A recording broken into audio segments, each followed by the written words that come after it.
आप लोगों ने कल इलेक्शन कमीशन ऑफ इंडिया की प्रेस कॉन्फ्रेंस को अटेंड भी किया है, देखा है और सारे देश ने सुना है। ईसीआई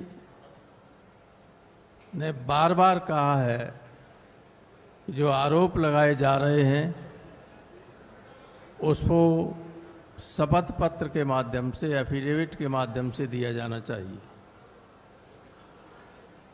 मैं आपको बताना चाहता हूं कि 2022 के उत्तर प्रदेश के चुनाव के वक्त जब अखिलेश यादव ने ये कहा कि समाजवादी पार्टी के समर्थकों के बड़े पैमाने पर वोट काटे गए हैं, तो इलेक्शन कमीशन ने एक नोटिस दिया कि आप इसको बताइए। तो 18,000 मतदाताओं के एफिडेविट दिए गए इलेक्शन कमीशन को, जिसकी सारी रसीदें भी थीं। और आपको आश्चर्य होगा कि एक भी उस एफिडेविट पर आज तक कोई कार्रवाई नहीं की।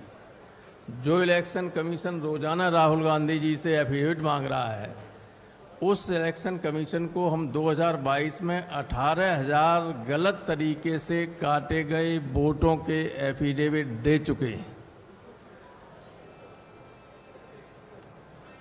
इस तरह के एफिडेविट हैं, उसकी सब रसीदें हैं और कोई कार्रवाई नहीं हुई। दूसरे, जब उपचुनाव हुआ 2024 में उत्तर प्रदेश में, तो जो विधानसभा थी कुंदर की या अन्य, उसमें इन्होंने बीएलओज को चेंज कर दिया। कुंदर की में जो बनी हुई पहले की लिस्ट थी, उसमें से सारे यादव और मुसलमानों को 100% हटाकर दूसरे लोगों को रखा गया।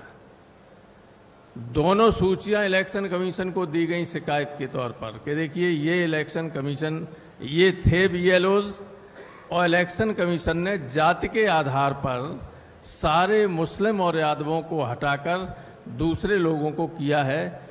उस पर कोई जांच और कोई कार्रवाई नहीं की गई।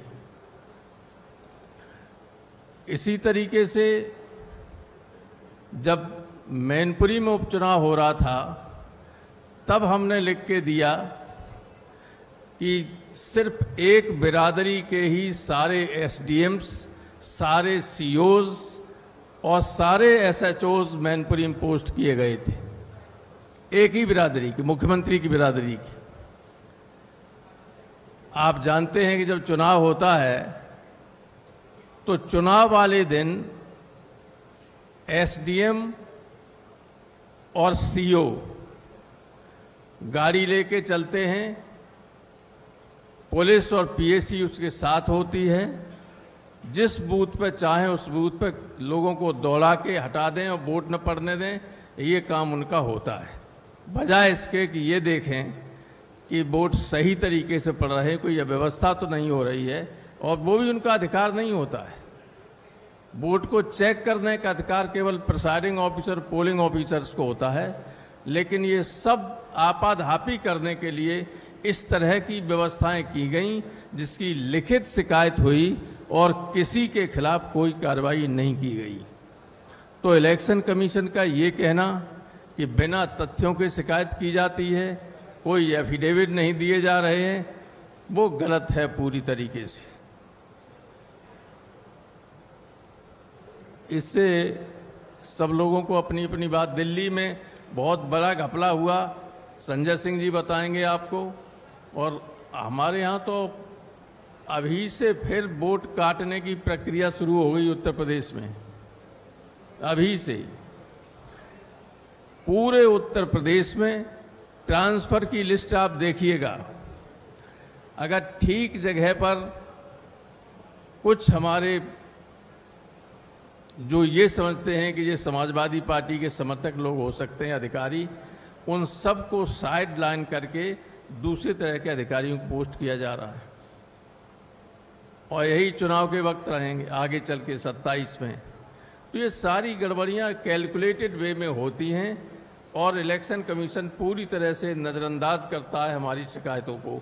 ये हमारी शिकायत इलेक्शन कमीशन से है, जबकि भारतीय संविधान के आर्टिकल 326 में ये लिखा है कि जिस व्यक्ति ने 18 वर्ष या उससे ज़्यादा की उम्र प्राप्त कर ली है उसका वोट रजिस्टर होगा। अगर उसका वोट रजिस्टर नहीं है तो उल्टी तरफ से पढ़ें तो इसका क्या अर्थ होगा? एनआरसी लागू हो गई।